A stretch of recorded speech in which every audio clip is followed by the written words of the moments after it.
Godzilla Minus 1. For the first one, we have Godzilla Minus 1. This movie is one of the more popular ones of this list, but the fame is very much deserved. It focuses on Koichi Shikishima, a Japanese fighter pilot during the Second World War, and how brief but sudden appearances of Godzilla shapes his life. This movie is everything the MonsterVerse movies are not. Godzilla in this movie is not a hero going around saving people. He is a walking disaster, destroying everything in its path. And the very little screen time given to Godzilla actually gives us a chance to know the characters, their lives, struggles and motivations. This movie could have easily been a romantic drama about a guy who came back from war and is trying to build a life. For a good part of the first half of this movie, you might even forget it's a Godzilla movie you are watching, only for Godzilla to appear and destroy everything.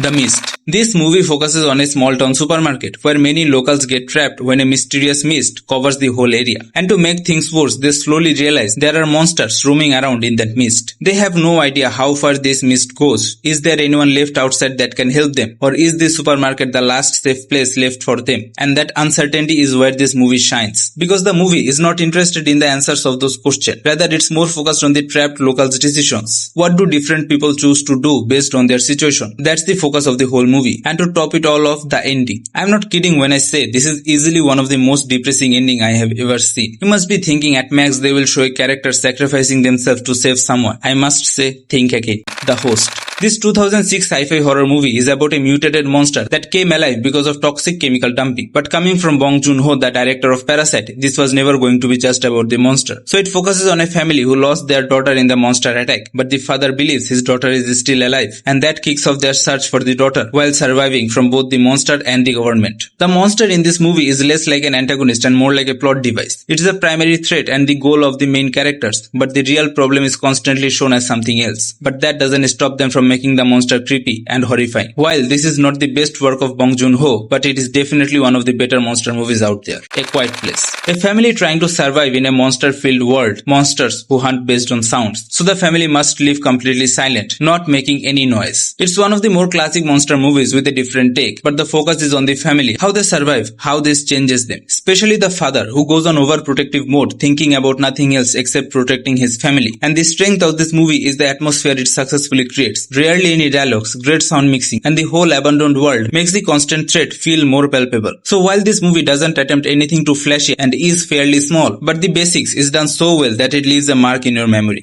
Colossal. The list so far has been heavy and dark. So let's talk about a more quirky monster movie this time. Colossal focuses on Gloria, who keeps missing her own life because of alcoholism. As on the other side of the planet, a monster suddenly appears out of nowhere in South Korea. Now the problem is, soon Gloria realizes that for some reason, that monster is mimicking her movements. How is that happening? Why is that happening? That's the premise of this movie. This movie kind of falls under supernatural genre, as they never give a very scientific reason for it. But after watching the movie, you will realize it's not about the reasoning. It's more about what that monster symbolizes. Even with some weaknesses, this movie shows some pretty dark stuff through a lens of comedy. That mix of genre and a unique way of telling the story definitely makes it an interesting watch. The Fly. This movie could have easily been a part of a different list. A sci-fi body horror movie that might be too uncomfortable for some people. But the Shakespearean tragedy of the lead character made me believe this belongs here. So what is this about? The Fly is the story of Seth Brundle, who is on the verge of inventing teleportation. But a mistake on the process turns him into a human-fly hybrid. And throughout the movie, the fly part slowly takes over the human parts. Watching him slowly lose his humanity and turn into a monster is both heartbreaking and disturbing. A simple mistake, a moment of carelessness, and the great scientist who once dreamed of changing the world only ended up changing himself to a monster.